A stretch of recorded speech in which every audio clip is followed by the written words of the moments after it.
तो यहाँ पे निफ्टी बैंक का चार्ट लगा हुआ है 5 मिनट के टाइम फ्रेम पे, और आज की डेट में मार्केट ओपनिंग कराती है, फिर से नीचे की तरफ आती है, रिकवर करती है, ऊपर जाती है, एक ट्रेंड लाइन के सहारे फिर से नीचे आती है, और ऊपर से ट्रेंड लाइन का रिजेक्शन ले रहा होता है। बहुत सारे लोग यहाँ पे पुट साइड में एंट्री करते हैं, क्योंकि बहुत ज्यादा देर, मतलब आधे घंटे से ज्यादा यहाँ पे बैंक निफ्टी सस्टेन रहती। तो सिंपल सी चीज है, ट्रेंड लाइन का रेजिस्टेंस यहाँ पे रिजेक्शन दे रहा था, इसलिए लोगों ने पुट साइड की एंट्री बनाई थी। लेकिन अचानक से स्टॉप लॉस हिट हो जाता है, क्योंकि ट्रेंड लाइन ब्रेकआउट हो जाती है। स्टॉप लॉस रिकवर करने के लिए बहुत सारे लोगों ने यहाँ पे कॉल साइड में एंट्री ली, लेकिन यहाँ पे लोगों को लगा ही सिर्फ कि ये ब्रेकआउट था, लेकिन ब्रेकआउट एक्चुअल में था नहीं। उनका कॉल साइड की पोजीशन भी कट जाती है। इस तरह से जब वो 2 बार स्टॉप लॉस खा लेते हैं, मार्केट से बाहर हो जाते हैं, और फिर से मार्केट नीचे की तरफ चली आती है, और अच्छा खासा प्रॉफिट यहाँ पे आपको देके जाती है। इस फेक ब्रेकआउट को हमने फाइंड किया हुआ था लाइव मार्केट में। यहाँ पे कैंडल बन रही थी, जब ये ब्रेकआउट हो रहा था तभी मैंने बताया था कि ये ब्रेकआउट फेक ब्रेकआउट है। जय हिंद दोस्तों, मेरा नाम है मृदुल और आप सभी का स्वागत करता हूं आपके अपने परिवार छोटा ट्रेडर में। आज आप सभी को इस वीडियो में हम बताएंगे कि फेक ब्रेकआउट को कैसे पहचाना जाता है। जैसा अभी हमने बताया आप सभी को कि लाइव मार्केट में हम लाइव थे, और जैसे ये कैंडल बन रही थी, कैंडल बनते बनते हमने आप सभी को इसको फेक ब्रेकआउट का नाम दिया था, और यहाँ से एकदम एग्जैक्ट पोजीशन पे हमने पुट साइड की एंट्री के लिए लेवल भी लगाया हुआ था। स्टॉप लॉस भी हमारा था 52,000 के आसपास का, और यहाँ पे देख सकते हैं कि 1:3 के रिस्क रिवार्ड से यहाँ पे हमें अच्छा खासा प्रॉफिट और टारगेट देखने को मिला। 2 बारी नहीं, 3 बारी यहाँ पे हमें प्रॉफिट देखने को मिला है। कई बारी लोगों ने प्रॉफिट बुकिंग की है। अगर प्रॉफिट नहीं बुकिंग की होती है तो यहाँ पे लॉस पे जरूर कंट्रोल किया जाता है, क्योंकि दोस्तों यहाँ पे अगर हम लॉस पे कंट्रोल कर लेते हैं तभी हम अच्छे ऑप्शन ट्रेडर बन पाते हैं, या फिर अच्छे ट्रेडर बन पाते हैं, सफल ट्रेडर बन पाते हैं। क्योंकि प्रॉफिट तो एक अनाड़ी खिलाड़ी भी बुक कर लेता है, प्रॉफिट एक अनाड़ी खिलाड़ी भी बुक कर लेता है, लेकिन लॉस बुक करने में कंफ्यूजन होता है उसको। उसको लगता है कि मार्केट अभी रिवर्स करेगी, रिवर्स करेगी, रिवर्स करेगी, लेकिन नहीं करती। उसकी कैपिटल खत्म हो जाती है, यानी कि पेशेंस और लॉस बुक करने की कला उसके पास नहीं होती है। प्रॉफिट बुक करने के साथ साथ लॉस भी बुक करना चाहिए। फेक ब्रेकआउट की इस वीडियो में आज हम आपको बताएंगे कि आप भी किस प्रकार से फेक ब्रेकआउट को पहचान पाते हैं। इससे पहले अगर आप सभी लोगों ने चैनल को सब्सक्राइब नहीं किया, सब्सक्राइब कर लीजिएगा, बेल आइकन को प्रेस कर लीजिएगा। यहाँ पे किसी भी प्रकार का कोई पैसा किसी से नहीं लिया जाता है,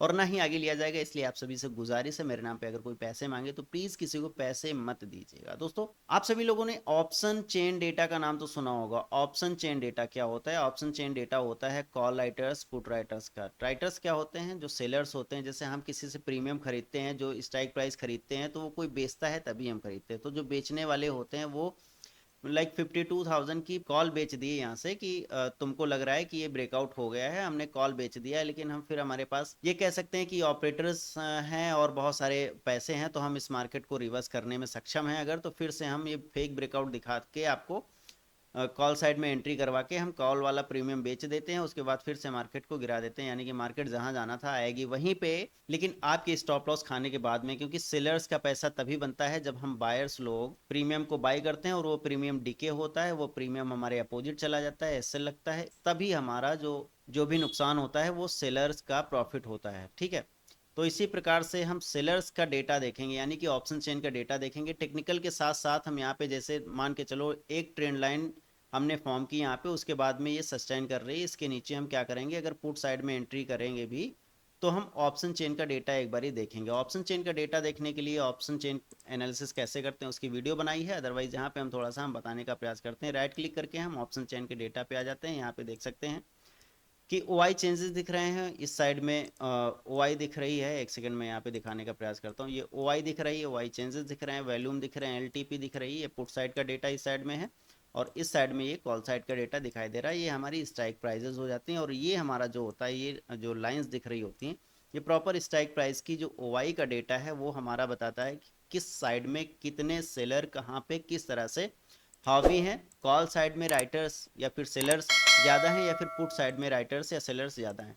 अब सिंपल सी चीज़ है, हमने यहाँ पे ट्रेंड लाइन लगाई है। चीज़ों को समझिए, यहाँ पे वीडियो अगर लंबी हो जाती है तो प्लीज़ ले लीजिएगा, क्योंकि लर्निंग में अगर आप बोर होते हैं तो सिंपल सी चीज़ है, मार्केट में अगर बोर होते हैं, लर्निंग से बोर होते हैं, तो मार्केट से पैसा नहीं कमा पाएंगे। ये कोई जादू नहीं है कि यहाँ पे 10,000 डाला 10 लाख बना के चले आए। यहाँ पे 10,000 को पहले 50,000 बनाया जाता है, फिर 50,000 को 5 लाख बनाया जाता है, फिर 5 लाख से आप 5 करोड़ बनाए या फिर 5 अरब बनाए, उससे मतलब नहीं है। लेकिन 10,000 से सीधा आप 1 लाख 10 लाख एक बार बना पाएंगे, 2 बार बना पाएंगे, तीसरी बार आप ग्रेडी हो जाएंगे और जितनी भी कैपिटल है उसे खो देंगे। इवन आप उधार लेकर भी खो सकते हैं, ऐसा होता है मार्केट में, ठीक है। तो ऐसा कुछ भी मत कीजिएगा, ये लर्निंग वीडियो है, आप सभी सिर्फ लर्निंग पर्पस के लिए इसे लीजिएगा। डिस्क्लेमर नीचे भी चल रहा है, ऊपर चल रहा है, सब रीड कर लीजिएगा। स्टार्टिंग में भी डिस्क्लेमर आप सभी को दे दिया गया। तो हमारी ट्रेंड लाइन लाइक हमने यहाँ पे लगाई, और ट्रेंड लाइन यहाँ पे हमने पुट साइड में एंट्री की। पुट साइड में एंट्री करने के साथ साथ, एंट्री करने से पहले हम यहाँ पे देखेंगे कॉल राइटर्स और पुट राइटर्स का डेटा। अगर कॉल राइटर यहाँ पे ज़्यादा है, अगर कॉल राइटर ज़्यादा है, ओ आई कॉल साइड की ओ आई ज़्यादा है, या फिर कॉल राइटर्स हमें ज़्यादा दिखाई दे रहे हैं, प्लस में दिखाई दे रहे हैं, और ये थोड़ा सा कम दिखाई दे रहे हैं, पुट राइटर्स यहाँ पे कम दिखाई दे रहे हैं, तो इसका मतलब है कि यहाँ पे पुट साइड में मार्केट जाएगी। तो मार्केट यहाँ से पुट साइड में जाएगी तो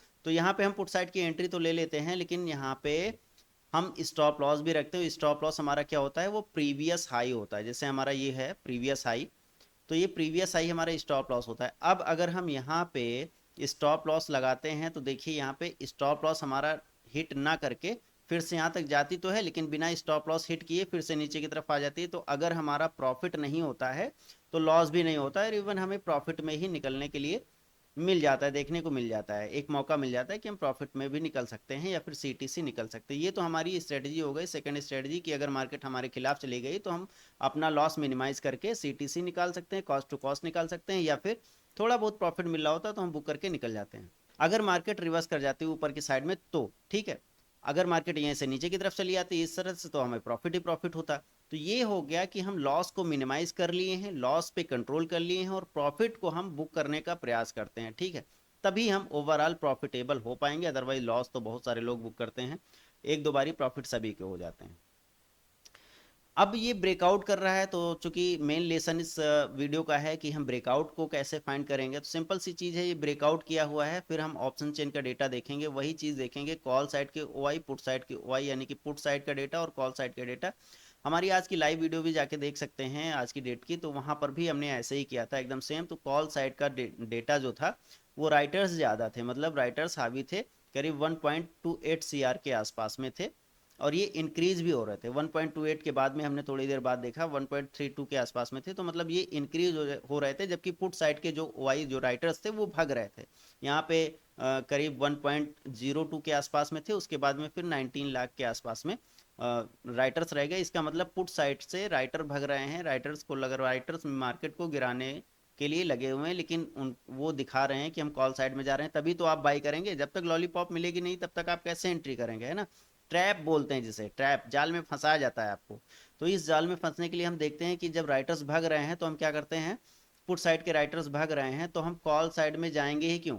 पुट साइड के राइटर्स आ रहे हैं, कॉल साइड में इंक्रीज हो रहे हैं, तो हम कॉल साइड में क्यों जाएंगे, क्योंकि कॉल राइटर्स ज़्यादा है, उनके पास ज़्यादा पैसा है, कुछ भी कर सकते हैं वो। तो हम कॉल साइड में ना जाके हमारा व्यू है कि पुट साइड में जाएगी, पुट साइड में नहीं जा रही, ऊपर ही जा रही है, तो हम कॉल साइड में एंट्री नहीं करेंगे, क्योंकि मुझे रिस्की लग रहा है, रिस्की ट्रेड हम करेंगे ही नहीं। हमें अगर हाँ पुट साइड लग रहा है और पुट साइड का डेटा भी हमें बता रहा है, पुट साइड में हमें सिनेरियो भी दिखाई दे रहा है, पुट साइड की न्यूज़ भी हमें मिल रही है, पुट साइड की चीज़ें अगर तीन चार चीज़ें मिल रही हैं, तो हम यहाँ पे सेफ एंट्री एक पुट साइड की कर लेंगे। अदरवाइज हम क्या करेंगे, हम कॉल में एंटर नहीं करेंगे। मार्केट चाहे 100 पॉइंट भग जाए, चाहे 200 पॉइंट भग जाए, चाहे 400 पॉइंट भग जाए, ज़्यादा से ज़्यादा क्या होगा, उस दिन प्रॉफिट नहीं होगा। जिनको बुक करना है कर लें प्रॉफिट, वो रिस्की ट्रेड हम करेंगे ही नहीं।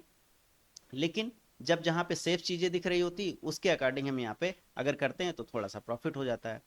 तो हुआ ये कि ये जो पिछला रेजिस्टेंस है, रेजिस्टेंस ये ब्रेकआउट अगर होता है तो हम क्या करते हैं कि हमें पुट साइड फाइंड करना होता है कि हम कौन सा पुट बाय करें, या फिर अगर हम थोड़ा सा रिस्क लेना भी चाहते हैं कि चलो ठीक है हम पुट लेंगे, क्योंकि पुट के जो राइटर्स हैं भग रहे हैं, कॉल साइड में जा रहे हैं, तो एक बारी पुट साइड की हम एंट्री कर सकते हैं। तो कहाँ पे लेंगे, ये ब्रेकआउट हो गया तो हम प्रीवियस रेजिस्टेंस देखेंगे, प्रीवियस रेजिस्टेंस या फिर प्रीवियस हाई, उस हाई के आसपास में चूंकि रेजिस्टेंस होगा, वहां से मार्केट फॉल हुई है, तो एक पॉसिबिलिटी बनती है कि वहीं से मार्केट फिर से फॉल होगी। वही रेजिस्टेंस के आसपास में हम क्या करते हैं, उसी रेजिस्टेंस के आसपास में एंट्री कर लेते हैं, जो हमारा पॉइंट ऑफ व्यू रहता है पुट साइड में।